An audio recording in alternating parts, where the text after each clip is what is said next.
Hi, welcome back to Real Talk, New Jersey Real Estate Insights. I'm your host, Richard Bolt, and today we're going to dive into the ever-evolving real estate landscape of Ocean County and beyond. Joining me is Vincent Prestinari, a top real estate expert with Crossroads Realty. Vincent is a lifelong New Jersey resident and also holds an MBA from Monmouth University, bringing strategic and analytical approach to the market with a specialization in waterfront properties, investment opportunities, and market trends. He's got a wealth of knowledge to share. Today, we'll be discussing the unique challenges of waterfront real estate, investment trends, and what buyers and sellers need to know as we head into 2025. So let's get started. All right. Welcome. Hey, Rich, how are you? I'm great. How are you, Vincent? Pretty good, man. Pretty good. Just navigating this crazy market right now. Yes, it has been a crazy market. So, with your background, being a lifetime New Jersey resident and holding an MBA, how has that influenced your approach to real estate in the Ocean County market?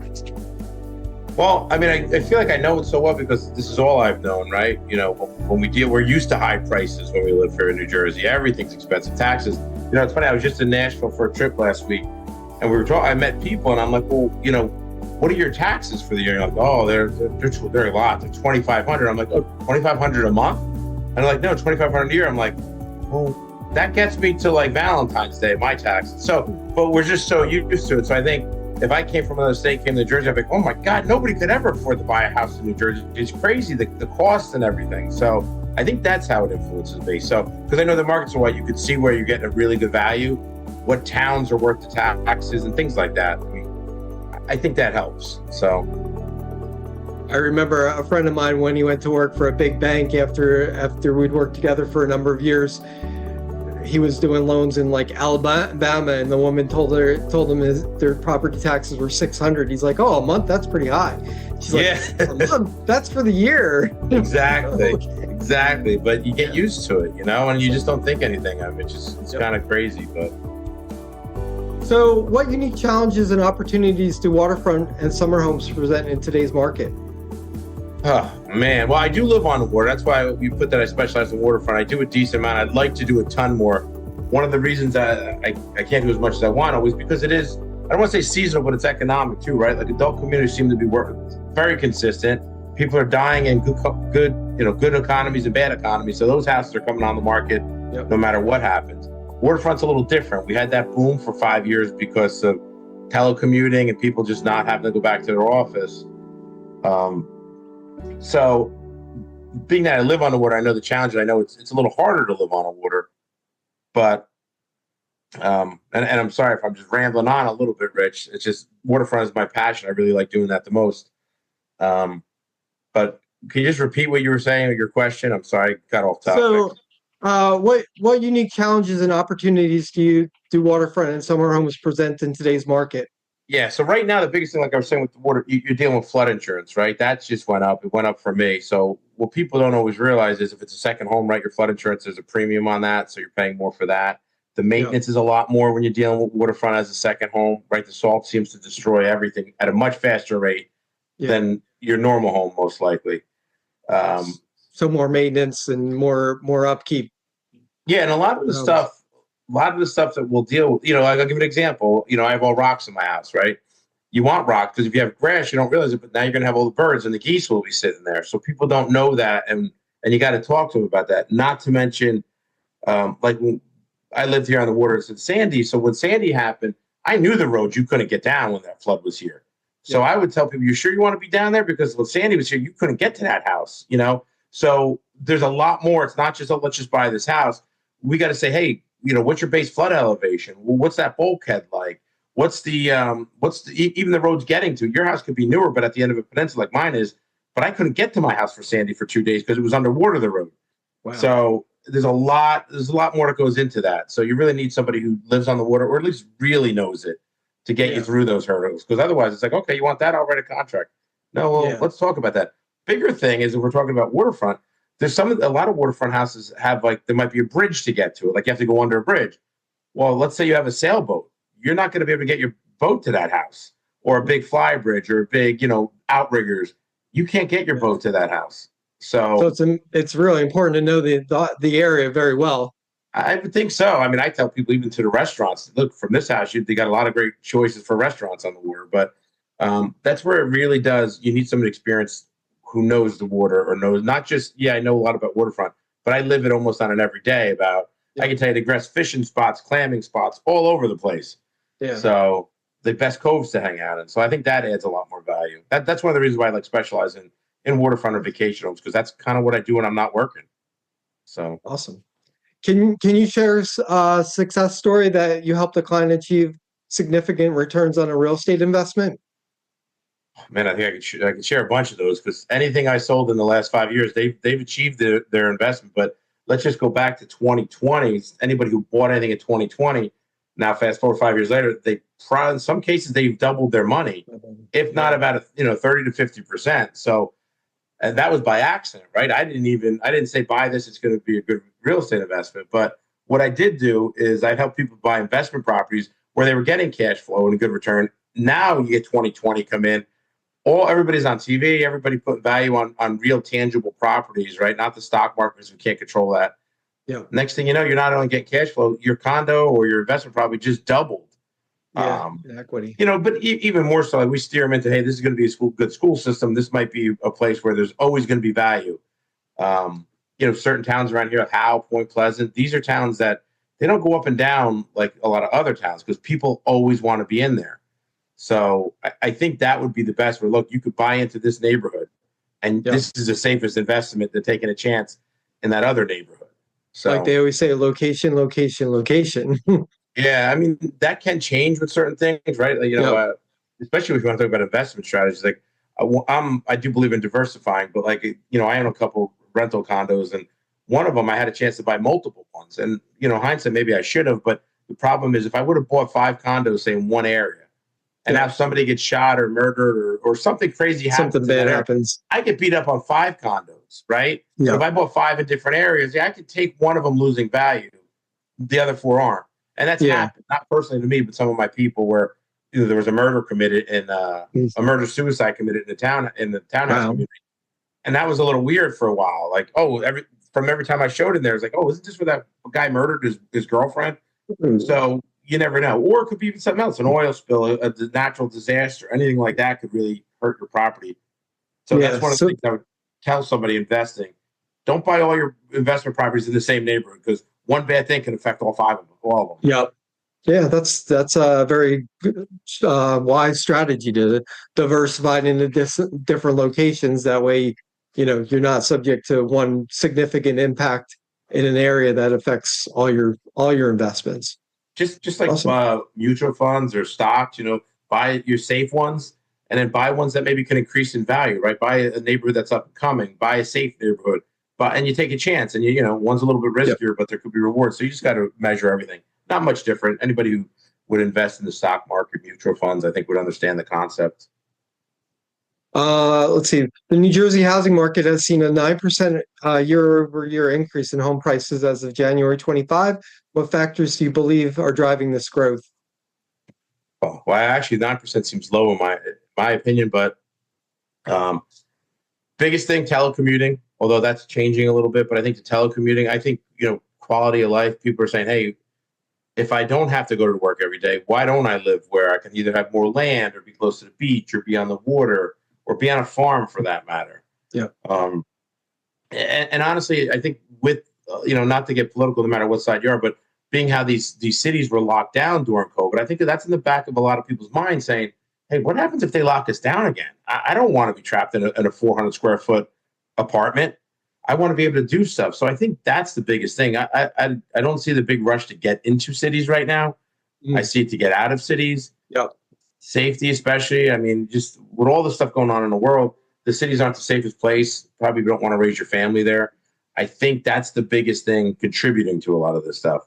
I also think that people want to own stuff. If you watch anything on TV, if you watch anything on TikTok, Pinterest, all these people are pushing. Most people aren't saying, oh, you should rent the rest of your life. Everybody's talking about real estate as an investment strategy, right? This, I'm going to quote the number, but I'm not 100%. It was well over 50% of the millionaires in this country real estate was a big part of what they did, whether it was just their home by paying it off or investment property. But most millionaires that you'll see in this country have some kind of real estate. So Yeah.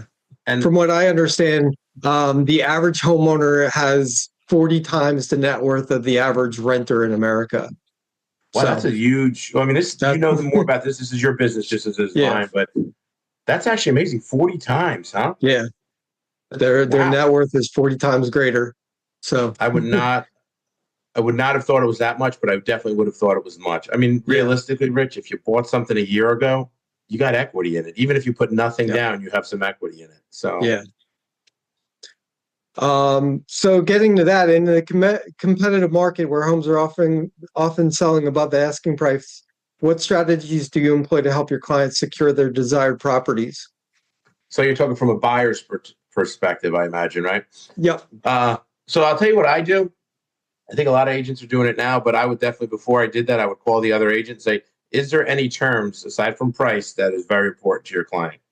And it could be, I've heard crazy things where like, well, they really want a 90 days. They don't want to, no problem. That's good to know. Or you got to get out as quick as they can. Or those are the things that are very easy. Or they might say they really want to see a big down payment because the last deal, the people didn't put a lot down. And you might know, like if it was a VA loan or FHA where they were putting very little, and then the deal went south and those people had no skin in the game. So I think those are some basic stuff. I think that's real estate agent 101. Those just couple simple things. Always find out what the terms would be. Yeah. What's the most important thing aside from money? Then we'll talk about the money. And then a lot of agents, unexperienced agents or agents say, well, they really just care about price. Well, price is good, but it's not everything. I've had people who are like, hey, they just want their kid to finish the school. They're done at the end of June. If you can wait till the end of June, where a lot of people can't do that. So that's one strategy. The other strategy is, we do a little bit of work just looking up the back end of the house, make sure, that they're not in foreclosure. Were they ever in foreclosure? Market trends in that particular neighborhood, what's going on? Like I can give my people, look, everybody's trying to get in this neighborhood, or man, everybody's been trying to get out. Why is everybody trying to get out? Well, we can go back and maybe I'm dating myself a little bit, but I think it was 2012, 13, where if you're familiar with like Barnegat, they built this new high school. Then they reevaluated all these taxes. So their waterfront houses, that their property taxes were going up 50% in 1 year. And I talked to guys, his taxes were 12 and they're going to 18.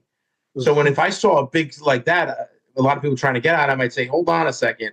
There's a lot of inventory for some reason in these neighborhoods. What's going on?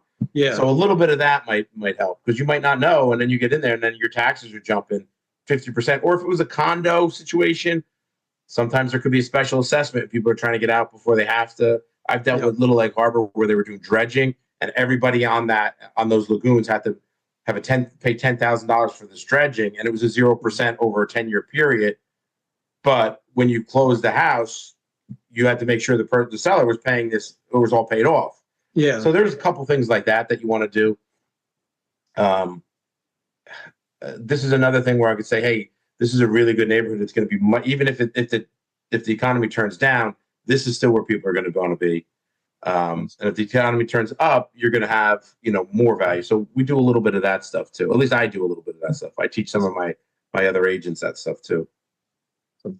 So as a team leader, how do you foster collaboration and ensure your team stays ahead of the market trends? Well, we talk a lot. I mean, we had a meeting today, at 10 o'clock, little round table. I like to do these round table, 5-10 minute round tables, which turn into hours.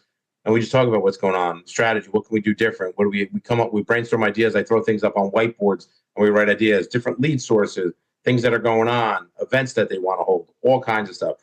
I like these, what I call them round tables, where we'll sit in there and we'll just brainstorm ideas. Those are the most productive things, and even more than a structured meeting or a luncheon, which let's go, hey, there might be a topic or two, and then it just takes off. So yeah. Awesome. What common misconceptions do first home buyers have, and how do you address these? Oh God, Rich, man, did you ever deal with first time home buyers? Yes, plenty of times. So one of the people I talk about, or I take a lot of advice from, or watch, always says you need to have the heart of a teacher, right? You always have to be able to teach people. And when you're dealing with new first time home buyers, like they just expect a lot of them still think they're going to like get, a house that might be 300,000, they're going to get it for 250. Like those, because you hear these stories, but they're not the common story, especially not in a state like New Jersey. And I do think the other parts of the country are different, their markets, but this market is not like that. Like I tell people now, if you pay exactly what that house is worth, you got a deal, because there's probably 10 other people that will pay a little bit more than it's worth.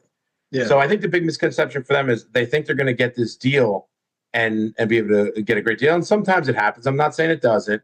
I'm just saying the last 5 years, that hasn't really been the case. Other misconceptions. Oh God, I had something today. These people are buying it with a closing got pushed back a day, right? This was something I found that it's getting pushed back. And people call me and say, oh, well, they're breaching the contract. We want money off. And I'm like, well, you're not going to get money off because they have to move the closing date. Yeah.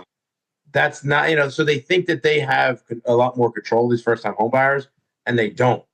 Or they're always expecting, oh, well, will they leave the furniture in there? And I was like, well, maybe, but maybe not. So I think their expectations might be a little too high, because a lot of times the only things you see on some of the social media are like success stories. Most people are putting out there, I paid full price and got screwed, or I paid over too much. They're putting how they got these deals and this and that, and that's what you're seeing, these highlight reels. Yeah. So their expectations may be a little too high. I try to bring them down and be reasonable and say, hey, and I dealt with this early in COVID where I wrote 16 contracts for a kid, and I got his expectations where we only went below asking price out of one of those 16 and never got any of and finally got the 16th contract. So that was quite a journey. So, but after 4 or 5 of those, he started to really understand. He changed his expectations quite a bit. Yep. So yeah. For homeowners considering selling, what key factors should they focus on to maximize their property's marketability?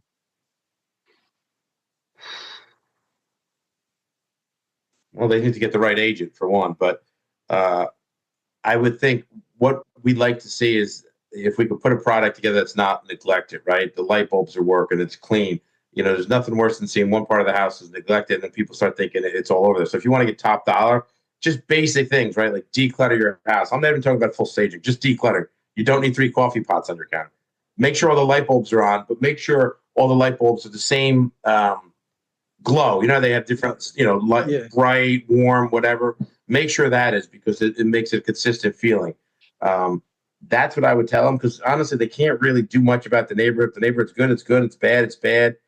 You can only control the property or the 4 walls around you. You can't control the neighborhood. So I think condition of it, the marketing, being a little bit flexible too on either different kinds of mortgages or things like that can help you get top dollar. But I definitely think it's putting together the best package, and this becomes a problem for me sometimes too, Rich, because I have people who call me like, "Yeah, can we get this thing on the market like next week?" And I'm like, "Well, let me look at the house." And I'm like, "This house isn't ready to go on. Like, can you touch up that paint? Can you fix the hole in the wall? Can you get rid of that old couch that looks like well, I don't even want to say whatever, but and they do that. I'm like, you can, but it's not going to show as well. Yeah, this is what you need to do. So I think it's really just taking care of little details. Yeah, and it's important to start off, I think, on the right foot, because if you put it out there before it's ready to, then things go south, and it's sitting on the market for longer because people are going in there and they're looking at it and going, "Ooh, I don't like this. I don't." And the other thing too, getting back to maximize this, people have a tendency lately, the last 6 months, so they want to overprice stuff because they think the market's still so great. Yeah. And I'm not a big fan. Like we talked about all these overpriced houses. I don't like dropping the price too low and then getting a bidding war. I don't mind multiple offers, but if the house is worth $450, I see these people putting up for $399 and then trying to deal with 15 or 20 offers on it. Yeah. If the house is worth $450, maybe we put it slightly under that, but that's how we generate a lot more, because you put it up to there and it doesn't sell right away. Now agents are asking, hey, it's been on the market 2 months. Why didn't it sell? And now they're coming in and offering you $425, where you probably could have got more if you were a little bit more reasonable. So I think pricing strategy is another thing that I would say on how to maximize it. We want as many eyes and as many feet through that house as we can possibly get. So don't put it too far out, or it's going to sit, and then you're going to end up getting more lowball offers. So yeah. Let's see. With the prediction of increased housing inventory and stable market rents in 2025, how do you foresee these changes impacting your business and clients? Well, if there's more houses, I can hopefully sell more of them. I think the prices might come down a little bit, but I don't see that right now. I think the cost of the materials are just too much. I don't think at this point a house could go down a third in value overnight, because if you want to build that house. So if we could just touch base, like we look at 2005, 2006, I'm sure you remember that.